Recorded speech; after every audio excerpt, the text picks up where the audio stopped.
Totally didn't realize that I wasn't put in yet. Hey, everybody, what is up? Welcome to Pop Culture Philosophers. Happy Black Friday. Hope everybody had a great Thanksgiving. And I am here today with the crew from Dynamite to talk about some of the great comic book movie news and stuff that happened this week. You know, it's like as soon as these strikes let up, all of this news starts coming out. It's almost like they just had it ready, just ready to unload on the populace. And the populace today, of course, is you, PCP Army, and me, Rockin Robbie, and awesome Amy, and rambunctious and ranting and riled up Rex. What is up, y'all? How you doing? What's up, man? What's up? Eccentric, what's up, man? Raul, Road Collecting, what's going on? Happy Black Friday, I guess. Average Comics, what's going on, bud? Like Robbie said, hope everyone had a nice Thanksgiving. I hope we all had some good food yesterday. We had some fun. I am so sick of hearing all this dripping news from Superman Legacy. I really hate it. It's not a good point. I don't. He's ranting already. Here we go. Make the damn movie already. All right, stop. Oh, we cast this person away. Just make the damn movie. All right, man. Well, they have to do the casting process first, Rex. Oh man, we've been talking about Superman Legacy. I just can't even. I can't even anymore. Just make the damn movie. All right. I bet we're gonna continue talking about it for a while, probably. But I'm just like, look, man, you know, and I was a big supporter, right, when they announced James Gunn leading the head. Now it's just like, guys, get something done. All right, every movie you've pumped out now just sucks, and you keep saying, well, it's not. Okay, all right. So officially, it's going to begin at Superman Legacy. Okay, fair enough. So get it done. At this point, it doesn't matter who you cast. At this point, you cast, you know. The casting has not been the problem. Okay, it's not like, oh my God, that was a horrible person to cast in that role, and that just ruined the whole movie. None of that has happened. You got that right, Raul. Not wasting any time. We're gonna get right to it. So I'm just like, you know, if you think you're maintaining our interest by dropping these little things, I don't really think you are. I think every time you drop a little piece of news, you know, oh, we found our Lex Luthor, I'm at a point where I don't care. Okay, make the movie. Okay, just make the movie, because you don't really want us discussing it like we discussed The Flash, man. You don't, because no matter how the movie comes out, if we keep talking about it, okay, the expectations are going to be way up here, okay, and reality is going to be somewhere over here. They're setting themselves up for failure. Shut up and make the movie. That's all I gotta say. Well, Rex, I hope you had a good Thanksgiving. Oh yeah, first thing we were going to talk about today anyway. So yep, let's get into it. All right, we got a bunch of new casting news from a Superman Legacy, which seems to annoy Rex, but it doesn't annoy me because I'm excited to learn more and more about this movie and try to piece together in my head what's going to be happening and developing in this film. So first of all, we got I don't remember their names, but they cast Miss Teschmacher, which is interesting that they keep bringing that character back into these movies. They did it in Superman Returns, right? And it's interesting because it's not a character that's supremely tied into the comics, but definitely tied into the movies. So I guess a lot of people recognize that character as being a part of the movies. She's definitely, when I was a kid, one of the most memorable parts of that movie, the original Richard Donner one. She was in one movie. So, you know, that announcement kind of makes me a little nervous. Well, you're hoping to glom onto a little bit of the original Superman movie. You know, she's in part 2 as well, isn't she? Isn't she in part 2? She's the one with that brings the hot air balloon to take Lex and whatever out of prison, right? You're right. She had a very minor role in part 2. That's right. You know, obviously she was a major role in you know, part 1, and you know, she fit the role perfectly. That was a great movie. You know, so I don't know why you would, you know, we're looking for something completely different. We're looking for a new, you know, we've talked about this endlessly. What is the problem with superhero movies now? And what the problem was, or what we see as the problem is this lack of ingenuity, originality. Okay. We're being told that Legacy is going to be completely different than what we know as a Superman movie. Completely different. But you're bringing Miss Teschmacher back, right? So that's going to be completely different, yet not different. You know, Well, they're also bringing in Lois Lane. So, that's another thing that's the same, I mean, I get it though. I get it because I think he's trying to pull on some of those strings of nostalgia from that first movie. Well, sounds a little bit like putting Michael Keaton in The Flash, don't it? That's what I'm saying. Gene Hackman came back to play Lex Luthor. I think would be more like that. Yeah, well, I mean, we're not supposed to put Alfred in a Batman movie, Rex? We're not supposed to put Commissioner Gordon in there? Okay, you know what I'm saying? I mean, he just gets to the point where, we've talked about it. We've talked about it with Batman. We've talked about it with, how many more times do we need to see someone else's interpretation of Bruce's parents getting killed? Okay. Give him credit. They didn't do it in the last one. Yeah. Well, I give him all the credit in the world, actually. Let's do something. And we've been told through all this time, it's going to be different. It's going to not anything like you've seen. All right. And so far, you got Miss Tessmacher, you got Lex Luthor, you've got Lois Lane. Now, granted, these are all core characters. All right. But I don't know. One of the first things I would have done is probably hunt down another bad guy. How many Lexes have we had? Well, just because Lex is in the movie doesn't mean that Lex is the number one villain, because they've been revealing, we talked last week about how the Engineer is one of the villains. And there's all these rumors that like the Authority are going to be in there kind of being manipulated by Brainiac. And if you got Brainiac in there, if you're doing a Superman movie, and if you're rebuilding that world cinematically, I think Lex Luthor is a big deal. Now, they've also cast Jimmy Olsen, and the dude who's playing him, I recognize him from something, and I cannot place it at all. Damn. Like, what's I know that face, but it's his brother. Okay, is Iceman, I think. Really? They're like twins or something. I just read an article, I think yesterday, as I was surfing around. They look very much alike, and I noticed that they had a side by side. I want to say Iceman. I might be wrong. Now, I think in Smallville, that was his brother. I don't know. I'm looking it up right now. What is his name? Skylar Gisondo? He is in something that I know, and I just don't know what it is. So I'm going to look it up real quick. Santa Clarita Diet. I've seen Santa Clarita Diet. He's in that. He's in Righteous Gemstones. He's in Vacation, Licorice Pizza, Spooky Buddies, which I've never seen. I'm pretty sure it's Santa Clarita Diet that I remember him from, because that was the show with Timothy Olyphant and Drew Barrymore where she dies and becomes a zombie, but it's still like, I mean, I loved that show, and then they canceled it. I think he looks and is going to play that part just fine from what I can remember. But the big one for me is Lex Luthor. Like, Lex Luthor is one of my absolute favorite comic book characters of all time. It's like Dr. Doom, Darkseid, Lex Luthor, Green Goblin, and Apocalypse. Those are like my favorites, right? And I know they're all villains. But Nicholas Hoult, I'm a huge fan of. I'm a huge fan of Nicholas Holt's work. He was in the running to be Superman. If you guys remember, I was saying months ago, I wish he would get Superman. I hope he gets Superman, but he didn't. But he gets Luthor. And I think that's going to be a really cool role for him, and age appropriate with their Superman. So it's not like for instance, with what's his name? Jesse Eisenberg or whatever, right? It seemed like the age difference between him and his Superman was so weird. It made him feel so much younger. This one feels, Nicholas Hoult feels to me like he can carry this role. I cannot wait to see it. Amy, what do you think about any of this news? It does, like, him doing a good job, that, like, thinking about him doing a good job with the role doesn't surprise me, because he's got great versatility, Nicholas Hoult. We've seen him be good. We've seen him be bad. We've seen him play a jerk. We've seen him kind of be mischievous. So it seems it already felt like a natural fit for him to do Lex.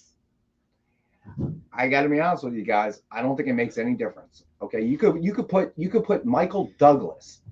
Robbie, you gotta get sound effects at some point. So whenever Rex does something like that, you can just go Yeah, but tell me I'm wrong. Okay, you could put Michelle Pfeiffer and Michael Douglas in Ant-Man, and it still sucked. Okay, and nobody can really sit there and say that Michael Douglas doesn't have acting chops. Michelle Pfeiffer doesn't have acting chops. Okay, they've brought it. Okay, they've already proven it, and you put them in the movie, and it still sucks. Why? casting has not been the problem. Well, one of the reasons why Ant-Man Quantumania didn't work as well, even with those amazing actors, is that James Gunn didn't do it, Rex. James Gunn's doing this movie. He's writing, he's directing it. That's why we're excited, man. What's the last bad movie James Gunn made?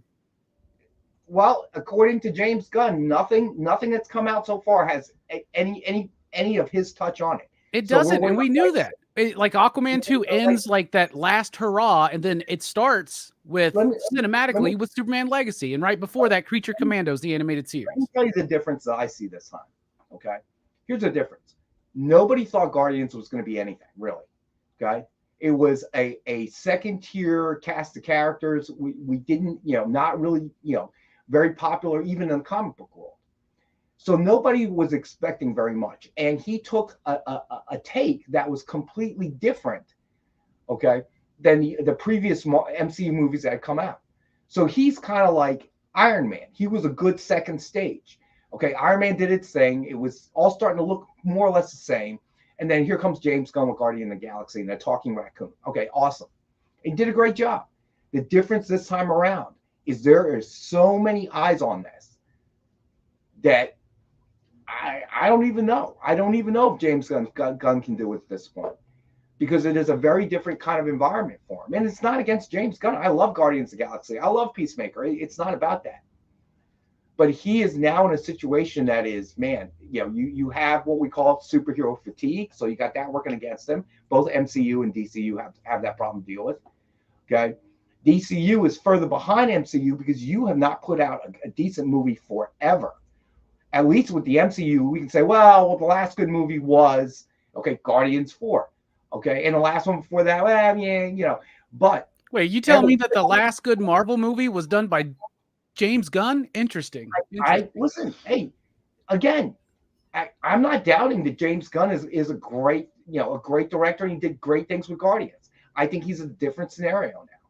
This is a different situation. Nobody expected Guardians to save the MCU or, revolutionize the MCU. That was a bonus. Okay. It turned out to be a huge bonus. People loved it. People loved the cast of characters. It was a great, great series of movies. This is an entirely different situation. Everybody's got eyes on. Okay. And you know what? Let me put Billy, he didn't piss off the Snyder fans. Okay. You can blame all the execs. Okay. He didn't. He came in, took a job, tried to fix it. Okay. We all know who pissed off the Snyder fans, and it had nothing to do with James Gunn. Okay. So again, a bunch of bean counters making decisions at DC year after year after year, and then all the faces would change suddenly after 18 months, and then you'd have a new regime in there trying to implement their vision, and all you ended up with was a big hot mess. And you need to hire in James Gunn to try to fix it. So whatever the case may be.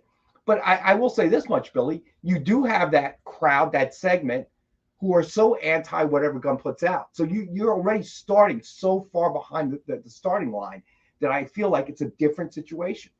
I'm not saying it's Gunn's fault, okay, but probably James Gunn is waking up in the middle of the night, scratching his head, going, "Why in the hell did I take this job?"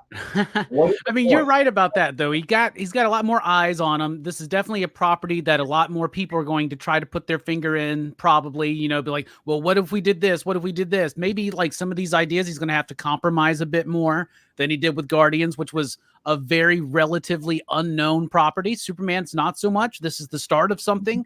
And you're right about the superhero fatigue. But the cool thing, as we've been talking about, is because of the strikes, we got like a year off from the main thread of the MCU and the DC stuff. So it's going to give us some time to kind of pull back from it. But of course, probably trinkles of like little casting news and story news throughout the next year leading into it.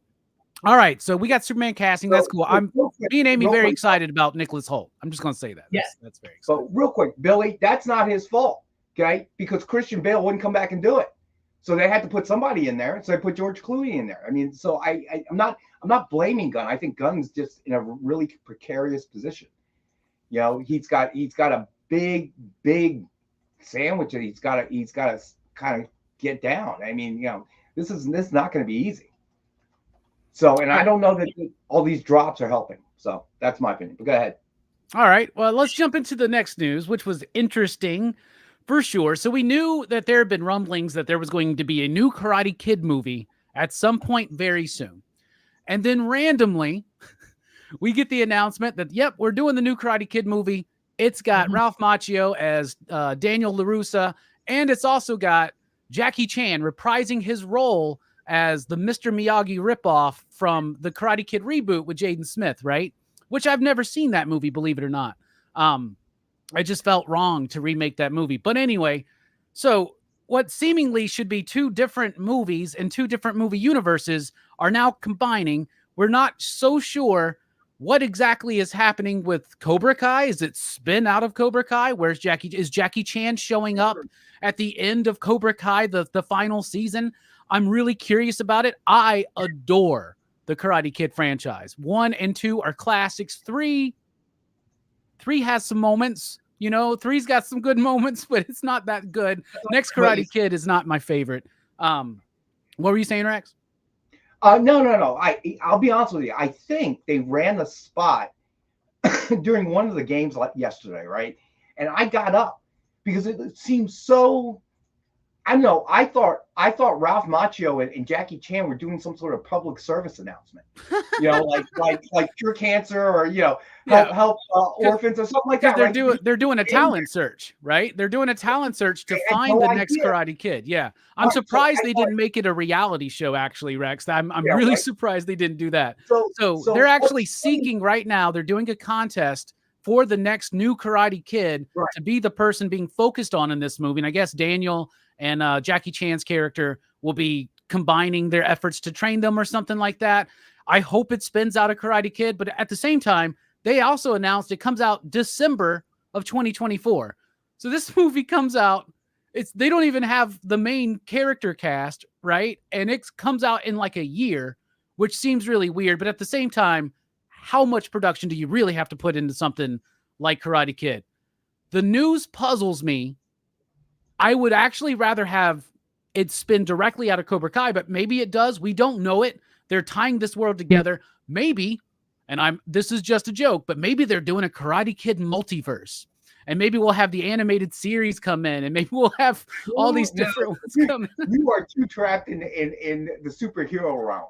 Okay, actually, I think there doesn't need to be an alternate universe. It's actually quite simple if you think about it, because the Jackie Chan Karate Kid was separate. It was the same story, right? Mom and son move somewhere brand new they've never been before. Kid gets picked on. The old story, it's not that unusual. Gets beat up by the toughs in the school. Meets this kindly old man who also happens to be a superintendent or whatever. Okay, who trains him, who has his own story. Okay, it was different characters with the same storyline, right? And they just tweaked it a little bit. I watched it. It was pretty bad. I have to admit, you could tell what they were doing, but I think that lends itself very easily to combining two worlds. Okay, I could see it like this. And again, I don't know anything about this. I didn't know it was a thing until I saw Robbie's email this morning. I'm like, oh, so that's what they were doing on that commercial. I really thought it was a PSA announcement, right? How cute. You got, you got Karate Kid, you got Daniel LaRusso, you got Jackie Chan, that would be perfect, right? So all you have to do, I could see a very easy way to write yourself out. I would say the kid probably becomes whoever they cast in that role. And that's where Cobra Kai comes in. He finds a school. Okay, the Miyagi-Do form of karate. They go to a tournament somewhere. Introduce Jackie Chan. Okay, something happens and Daniel can't take him to the next step. And all of a sudden Jackie Chan comes in and starts training and helping out and whatever. To me, very simple. I think it's a great idea, though.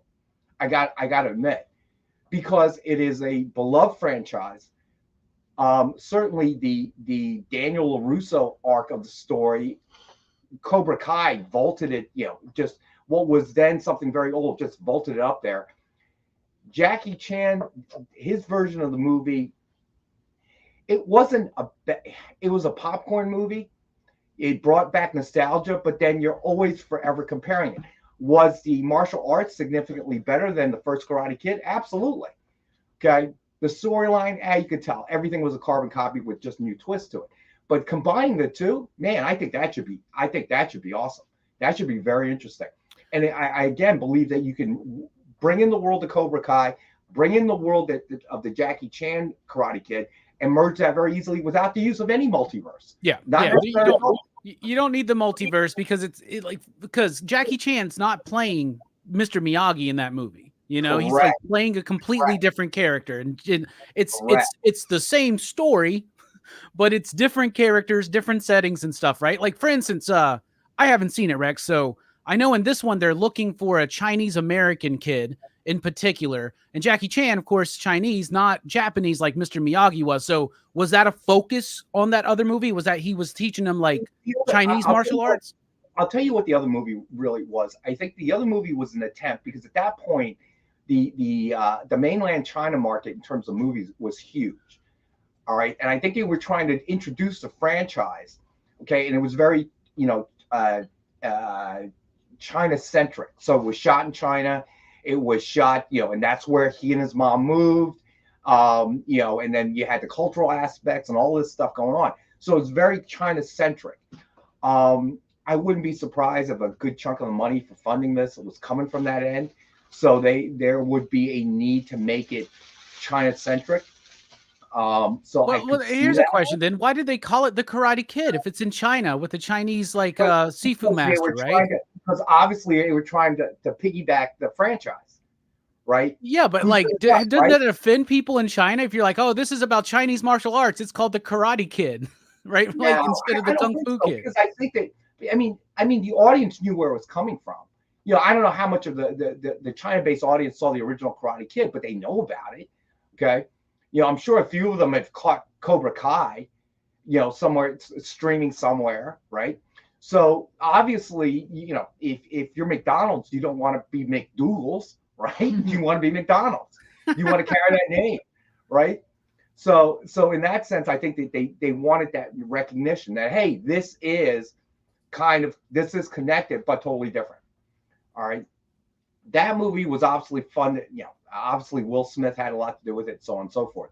I think by branching out now, I think what they're going to be able to do is they're going to be able to combine, obviously, the success of the original Karate Kid, along with incorporating Jackie Chan into that franchise, and just kind of go and see, where that takes you. And I think it could be a feel good kind of story. Just a second, guys. Yeah, I don't expect it to be deep or anything, but it'll have its little moments. All right. Again, my advice to them is, look, the kid and his mom cannot be moving, relocating. The storyline has got to be something different, guys. Okay. So let's get the screenwriters to put their heads together. Let's find something interesting about the origin of this kid. Maybe hire a couple of writers on Cobra Kai, over, and have them write the screenplay, because I thought that storyline was, really well done. So I think that's first and foremost. You got to change that up, okay? And the roles of Jackie and I think Ralph Macchio don't make it. My fear is that instead of, they're both going to become a symbol of Miyagi, right? They're both going to be Mr. Miyagi in one form or another. I hope they don't do that. I hope that they find some way to develop both characters, and they're unique, and they have, they each play a unique role in whatever they're doing, however this pans out. But I don't want to see a carbon copy of, because if you look at all the other Karate Kid movies, okay, they were really all the same. Karate Kid 2, same story. You just moved everything from California to Japan. Okay, but it's exactly the same story. It was cool. Okay. You kind of focused, on the culture of Okinawa and all that. So that was really cool. But essentially, girl, antagonist, okay, same story, right? Big fight at the end. Okay, they just dressed it up some. Instead of a big tournament, let's go to this ancient castle, okay, in Okinawa, and during the ceremony. But same story, right? Yeah, for the most part, it was, 100%. My favorite Karate Kid remake, by the way, is Fast and Furious Tokyo Drift, because that's literally the same plot too. Kid goes to Japan, it hooks up Yep. with a girlfriend of a bully, but just take the karate out and have and drifting. And yeah, and fast cars. Yeah, that's it. That's the only difference. You're absolutely right. It's the exact And same so damn when movie. you asked me how they were going to merge the universes together, the first thought that came in my mind, dude, they flew a Fiero into space. They can overcome anything. Okay, all right. Amy, what do you think about the Karate Kid news? I guess I was never a super Karate Kid fan, but I've just really seen it from afar. But obviously people love it. And I'm happy for them for it. If they're excited for a new movie, I'm happy that they're getting a new movie and for how it's made. Again, it's real. I leave it up to the Karate Kid experts for how they want it to be. I leave it up to them. So you're not like a Cobra Kai fan or anything, Amy? I'm sorry, no. No. Have you tried watching it? No, I have I'm busy. You see, I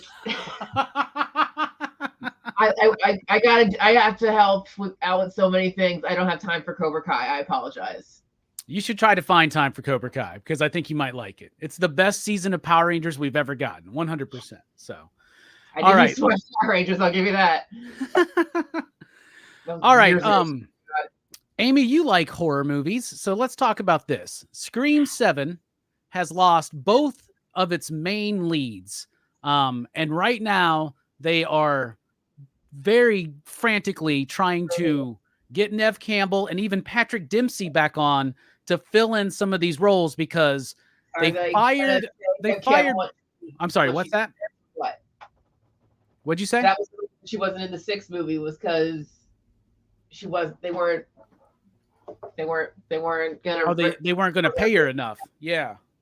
So like Melissa Barrera has been fired because she's made some comments about the Israeli-Palestine conflict. So she got fired for that. Jenny Ortega then gets announced as leaving the franchise. Everybody assumes it's in solidarity with her co-star, but in fact, because of the writer's strike, it reshifted all the schedules. And she, during the strike, had already told her producers that she wasn't going to be able to do it because of commitments with like Wednesday season 2 and a bunch of other stuff because she's like really coming up. So yeah, if you get rid of Melissa Barrera, you can focus on Jenny Ortega, but now you don't have either of them. So you got this story that you've been building for Scream 5 and 6 that is very successful. Now you've lost that story. So now they're like, well, I guess we got to pay Neve Campbell what she wants. And now Patrick Dempsey, who was just had a nice turn in the Eli Roth Thanksgiving movie, they want to bring him back in because he, of course, was in Scream 3. So it just sounds like it's got to be frantic over there right now. They're just like, they're trying to get this movie underway. They already had stuff written, but now they got to completely relaunch and reboot what they wanted Scream 7 to be. What do you think about that news, Amy? It's tough because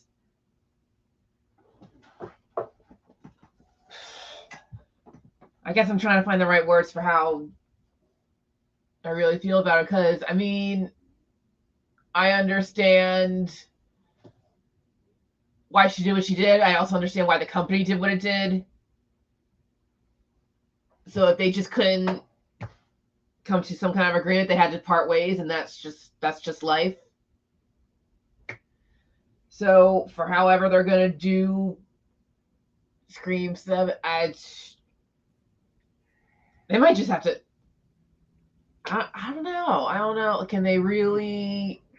I mean, I guess the only way to do it is just to move on. Like this, but yeah, I guess the way to do it is just to move on from that storyline, right? Makes me curious if they're going to have some of the other cast return because their core 4, they've lost half of them right now. So I don't know. It's interesting. And I understand, like, I didn't look into exactly what she had said or anything like that, but I just know that, like, that whole conflict is an incredibly polarizing situation. Yeah. And I understand a company being like, we don't want to be associated with any opinions on that because that's not what we're in the business of doing. We're in the business of making a horror film, not talking about the geopolitical landscape of the Middle East, So I kind of understand it, but I don't know exactly what she said. I just know it was deemed as anti-Semitic by some people or something like that. I read what she said. I mean, I'm not going to get into that. That's neither here nor there. But I find that that the studios, the producers, call it what you will, okay, but I find them to be extremely hypocritical. Okay, I'm sorry, you know, regardless of whether Probably you not, agree I'm with sure the so. statement or not. Okay, and I read it. I mean, I didn't think it was anti-Semitic, but whatever. You know, probably better off that the actors just keep themselves. Okay, this is really not your wheelhouse. But beyond that, I find it highly hypocritical. So let me get this straight. So Ezra Miller can kidnap people, run a cult, okay, act all crazy, okay, and you're going to keep him on. She makes one post and you fire her. And you know, here's my thing.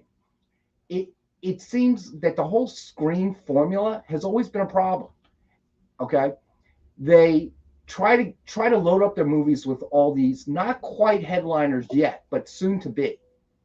Then they turn into headliners. Then you want them to come back, but you're not willing to pay for it. Seems like you've got the same rotating problem. Okay, now you just have a new generation because the older generation is older. And now you're going to try to bring back from the older generation. Well, guess what? That price point's going way up. All right. Then you decide that you're going to do this. Okay. All right. You know, that's a decision you make. But at the end of the day, it seems like since the beginning, their formula is a little bit flawed. You can't load it with this big name cast, or at the time, not quite there, but almost there. And then they get pushed over into the big name and you try to bring them back. But you don't want to pay for it. Why would they do it? Right? So, you know, to me, their formula itself has a problem. So my best advice to them, go find some people there, once again, you know, not quite stars, but are, you know, coming up, are what you call up and comers. Put them in the movie, start a new storyline and reboot. I don't know what to tell you. Okay. Ortega's not coming back. I mean, she's starting to get to that point where she doesn't need to do this. You know, she can be a standalone star or one of, you know, 2, maybe 3 stars. She doesn't need to be in a cast of them, you know, and that's the problem with the Scream formula, in my opinion. Well, as a Scream fan, I think that pulling back in Nev Campbell, and sure, even Patrick Dempsey, why not? I think that's probably the one way to go to kind of like keep like the thread going, because that's the one thing about the Scream story is unlike some of the other slasher franchises, it continues. It's a continuous story told about like the characters, not so much Ghostface. Like Halloween, that's a series of movies. You can say it's got a continuity, but it's really mostly all tied into Michael Myers. Same thing with Friday the 13th. It's tied into Jason.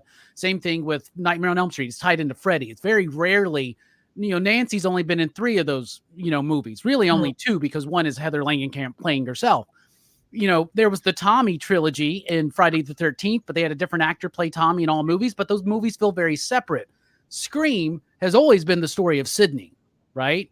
And then they got away from that in the last one because they built this new cast and these new characters that people were responding well to. Well, then they just lost half of them. So it's like, what do you do with it? Like, do you completely reboot? Do you try to do what you did in Scream 5 without the legacy characters? Or do you just try to make it about the legacy characters and bring in some of the old stuff? I'd like them to bring in some of the old stuff, a little bit of the new. I would like something a little bit more like Scream 4. Scream 4 to me was a really good merging of the old school and the new school, more so than 5 and 6. I'm not the biggest fan of 5, though I did like part 6. So I am kind of sad that this has turned out the way it is, but we'll see what happens. And we'll definitely be hearing more news about that soon. But I guarantee you they're going to be going after Nev Campbell because she is the face of that franchise. And, you know, there's never been just one Ghostface. So Ghostface is not the thread that we follow in the Scream movies, right? It is the wouldn't pay her either, right? Yeah, Nev Campbell left because they wouldn't pay her either. Yeah, they didn't want to pay her in part 6, but I bet now they will. Now they don't have to give Ginny her money and they don't have to pay Melissa. So now with her health issues, can she do it? It's the second question. Oh, I didn't know she was dealing with health issues. I thought, or am I thinking somebody else? You might be thinking somebody else. Maybe I'm thinking somebody else. That. But, you know, I mean, would she come back? I don't know. You know, I haven't seen her in anything of late, so maybe, you know, she'd do it for the money, but who knows? I think she'd come back. I think she wanted to come back for 6. They just couldn't work out the contract because... Oh, Jay, you're right. I'm thinking of Selma Blair. My bad. That's right. You're right. Okay. Thank you, Jay. Yeah. So I don't know, dude. But to me, it's like I get exactly what you're saying about the hypocrisy, though, man, where you're allowing the Ezra Miller thing to go. And I understand there is a difference because they had already filmed that movie. And so I know that they didn't want to reshoot or things like that. But when all that Kevin Spacey stuff went down, wasn't it Ridley Scott who like brought in Christopher Plummer and like completely just like redid that one role or something like that? And Zack Snyder did it too, I think, in what's that movie he did? Army of the Dead or whatever. I think he recast somebody because it was originally a comedian. He got involved in some controversy. So then they cast somebody else and they filmed her in like her backyard and just CG'd her head in, but it actually looked good. But they didn't do that with Flash, did they? Yeah. Well, the problem with that was it was ongoing. It wasn't like one incident. Okay. And again, in no way am I defending John Majors, but it wasn't like one incident that won't go away. It was incident after incident after incident. It just kept getting worse. You remember that for a period of like 3 to 6 months. I mean, there was something new every single week on him. Okay. Or them. Okay. So, and they turned a blind eye. So what you're telling me is the studios is like, whatever. Okay. But stop with your sanctimonious, posturing, because we all know there's a price point. Okay. And if you cross that price point, okay, short of actual video of your actor murdering somebody, okay, they're protected because you've dumped way too much money into it and you're not walking away from it. Okay. Yeah. But you'll shelve Batgirl in a heartbeat for the tax write-off. Yeah. So to me, Scream with its sanctimonious whatever, dude. There was another movie that they came out and they were like, the movie was pretty much done and they canned it for a tax write-off too. I can't remember what it was though. It was some like silly like comedy. I think maybe John Cena was in it or something like that. Or... It was Coyote versus Acme, but now they're shopping it off to see if some other studio is going to buy it. So the movie it's still going to come out. We just don't know who's going to distribute it. Interesting. Okay, cool. Yeah, that is the one. Again, they say it's supposed to be good and all that, right? So I pissed with all the Warner Brothers decisions, like, and especially because the early reactions to that specific movie were very good. Like, oh yeah, this is actually really funny and enjoyable. And they're like, if it's getting good reviews, why are you not going to release it? Why not do that? It's believe it or not, Washington D.C. has. Congress supposedly is going to open investigations into this, about killing movies and stuff like that. So, if nothing else, Warner has been incredibly stupid in terms of doing this to a point where it's brought that kind of attention. Okay, can Congress do anything? I doubt it. But you're bringing attention to this, and this is kind of the worst kind of PR because it only affirms what we've all thought. You guys don't give a crap about us. You don't care what we like or dislike, okay? You'll do whatever is good for your pocketbook at the end of the quarter. And that's what you've demonstrated time and time and time again, okay? And right now, if I'm critical of legacy and just make the movie, that's why. I've seen these guys mismanage things from day one to Zaslav and all decisions he's made since he came on board. And, so you're going to shelve another movie for the tax break, which means a bunch of bean counters are making that decision. And the fact that you're now backtracking says to me that you realize you cross over that PR threshold, okay? That, maybe we did mess up. Maybe we did go too far, okay? That we do have to consider what these people say and think, okay? And that to me is, you didn't figure that out until now, guys? Really? It took this threats of congressional investigations that's gotten you to move. I mean, come on. Yeah. So to me, let me rephrase what I said earlier. It isn't so much of a doubt of James Gunn. It is more of a realization that Discovery Warner has made such a mess of this. Not even James Gunn can necessarily fix it. And they keep doing it. They keep doing it is the other problem. Yeah, I can feel that. I can feel that. So I am very plugged into the Scream franchise, very plugged into the Karate Kid franchise. I've been kind of disconnected from Star Wars, right? But we got some Star Wars news, and that's something that it was what I was expecting, but not quite what I was expecting. So Dave Filoni, right, who of course is one of the showrunners of he was the showrunner of Ahsoka. He did like Clone Wars and Rebels. He was very much involved in The Mandalorian, some of the most successful stuff of Star Wars since Disney has acquired Star Wars. Dave Filoni has been involved in. So he has now been named Chief Creative Officer, CCO of Star Wars. He's going to be reporting directly to Kathleen Kennedy, who's still, of course, head of Lucasfilm, who we thought, and all the rumblings were saying that she was on her way out. Maybe this is part of that transition. Maybe it's not. Maybe it's just putting somebody directly in charge of Star Wars. So Dave Filoni is going to be like the Kevin Feige of Star Wars going forward. I haven't watched Ahsoka. I haven't watched Mandalorian since season 2. I haven't been plugged in. You two have. What do y'all think about that news? You want to go first? It seemed to me like some people were really happy about that because there were people who were loving Ahsoka. They loved everything that he was a part of. And like, and Clone Wars, people love Clone Wars. So if they're like, if the guy who was running all of that stuff is gonna essentially be the Kevin Feige of Star Wars, I think people are super excited about that because it's like, okay, finally they're gonna get Star Wars back on track or whatever, however they feel about it. I would agree. I would say that Feige probably had too much on its plate to be able to manage both universes. So I think that you kind of had that feel. Let's say what it is. They've had 2 trilogies come out, and neither one, would even diehard Star Wars fans wouldn't say they were great. So I think that there's a lot of potential there. And maybe hiring somebody with one vision is not necessarily a bad thing. It can be a very good thing. All right. But I got to admit, though, I am eagerly awaiting the Zack Snyder. What is that one? What is that Rebel movie? Moon? Rebel Moon. I am watching the trailers of that. I'm thinking that will give us what we kind of want, what we've kind of been missing. Realizing that they couldn't incorporate that in the Star Wars universe. I think Schneider may have something there, man. I'm going to call that one the sleeper of the year.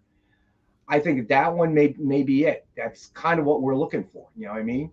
Yeah, I'm very excited for Rebel Moon. Now, one thing that I have heard is what Introspect M is saying here is that there is a lot of people who thought that Mandalorian Season 3 and Ahsoka were disappointing overall. A lot of people who loved them. A lot of people thought they were disappointing. So there is a faction of people who think this may not be the right move because of the latest things. Now, we also know that Filoni is basically going to be building up the Mando universe, whatever you want to call it, up into a movie. He's still going to be directing that movie. Is that going to kind of push his focus? But that's the same thing James Gunn is doing too, right? Where he's running a universe, but kind of also making a movie within that universe. So I don't know. I know that if you would have dropped this news a few years ago, people would have been flipping out. Like people have been super, super excited. But, I mean, and I haven't watched Mandalorian Season 3 or Ahsoka. Well, y'all watched those, right? Y'all like them? Yeah. I thought that I enjoyed Ahsoka. Could it have been, I don't know, better? Yeah. But overall I enjoyed it. Mandalorian, it's, I don't know. Obviously, they need a jump start. I would say this: the streaming series are getting. I feel we're better than the last trilogy of movies. Okay, so so there's something there. They just have to figure out a way to harness it. I don't know what that is. I don't know what to say. I would always say, as a Star Wars fan, more lightsabers. You never have enough lightsabers, so always more lightsaber action. But other than that, I'm not really sure. I'm not sure what they can or cannot do. We've been talking about this with Marvel when there were those rumors swirling around that they were going to try to bring back the original cast of the Avengers. And one of the things we talked about was maybe the way forward is not going backwards, right? So sometimes with Star Wars, I'm thinking, I get it, but if you have Dave Filoni who has all these successes, but let's say that maybe it is waning a little bit now, is he the right move, or would it not be a better move instead of having Daisy Ridley in a Rey Skywalker movie that is just going to invite all of that criticism back up, instead of just continuing on the Mandalorian saga, which has been kind of waning in some people's interest? Why not do something new, do something fresh, do something different, try to reignite that franchise in another era, maybe like the old stuff, right? And the old Republic, you know, lots of lightsabers, lots of cool stuff, maybe focus in on other characters, get away from Skywalker stuff, get away from anything that you've already done and try to do something new. And maybe that's one of the reasons why, like you, Rex, I am very excited for Rebel Moon, because even though it feels familiar, it's not tied into something that they've already done to death, right? So that would be my one worry about Filoni taking over, is that maybe his time has already, maybe he's already done his best Star Wars work. Do we think he's going to do better in the future? I don't know. Who knows, right?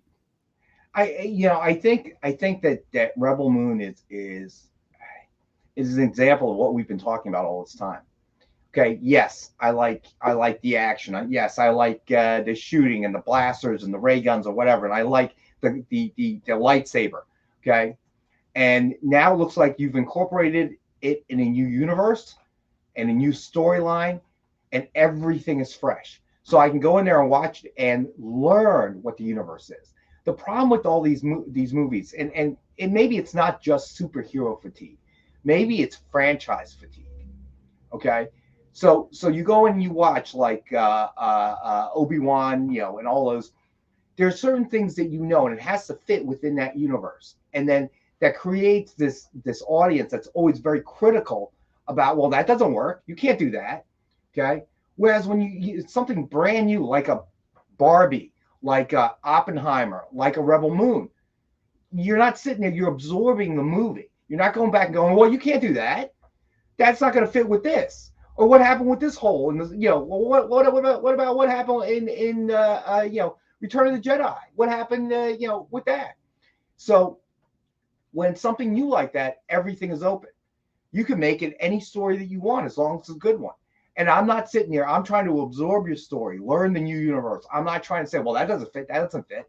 And that's the problem with Star Wars, the MCU, and the DCU, I guess, to a certain extent. That's a good point, right?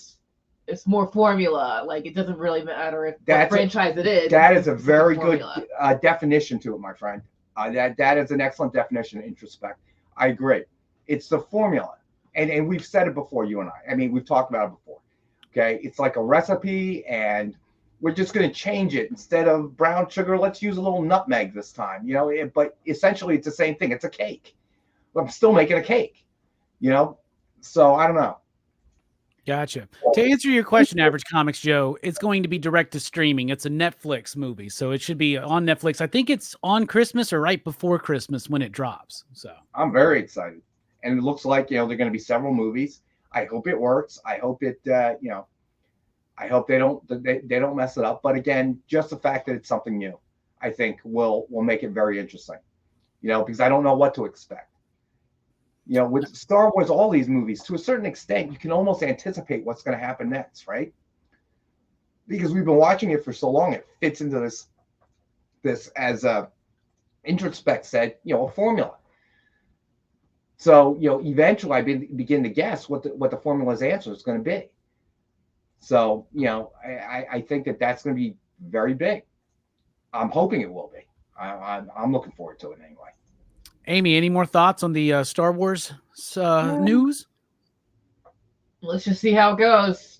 Because I don't know. People change their minds all the time about what's good and what's not. People they'll hate it now, but then years later, you know what? It wasn't that bad because I really followed the Star Wars shows on social media, through X and through Tumblr, and when all of the prequel trilogy stuff comes up, all the Anakin Skywalker and Obi-Wan stuff, so many people, they lose their minds over because it's he's finally getting the chance that he never got, so now people are seeing he's great. So it's constantly changing. So let's just watch and see what happens. Yeah, you're right. Because another thing that happens is I notice where people love a movie when it comes out, and then years later, people are like, oh, that movie wasn't that good. And I'm like, what are you talking about? Everybody loved that movie when it first came out. I hear that about the Dark Knight trilogy now, Like a lot of people are like, oh, that Dark Knight trilogy, they never got it right. I'm like, what are you talking about? Everybody loved that stuff when they were coming out, man.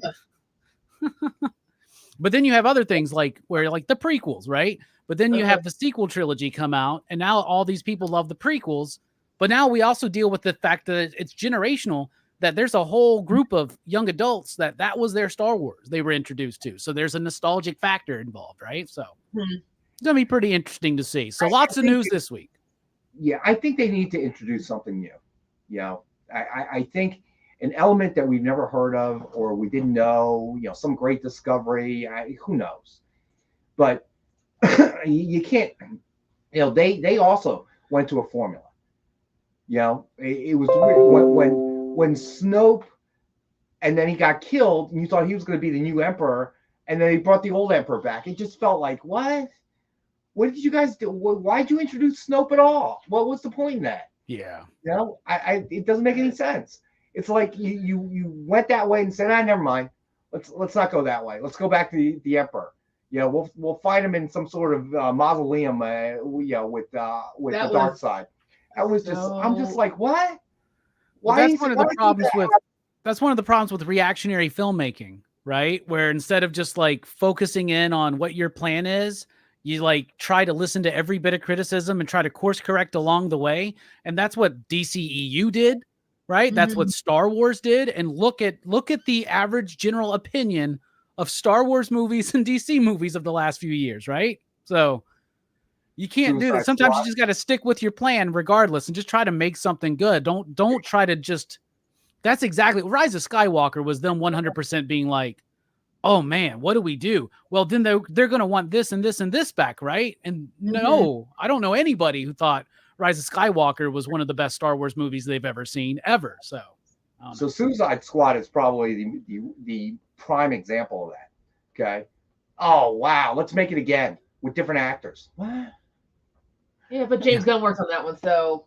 But still, huge improvement. Yeah, it was, but still, move on. You know what I'm saying? It wasn't a huge success, but it was a definite improvement. But why? Why at that point? You know, like go make something else. Hey, if not for anything else, it gave us the Peacemaker series, and for that, I will be eternally grateful. So there you go. You probably would have been better off just going straight to that, in my opinion. Probably, but I don't know. It'd be yeah, maybe, but I don't know.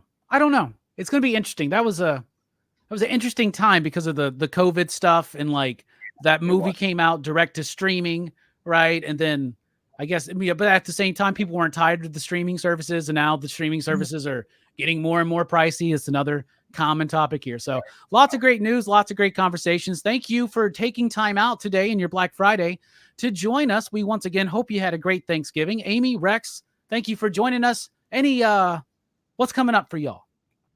All right, go ahead. Tonight, Nick's having the original art show on the Experience, 7 p.m. Eastern.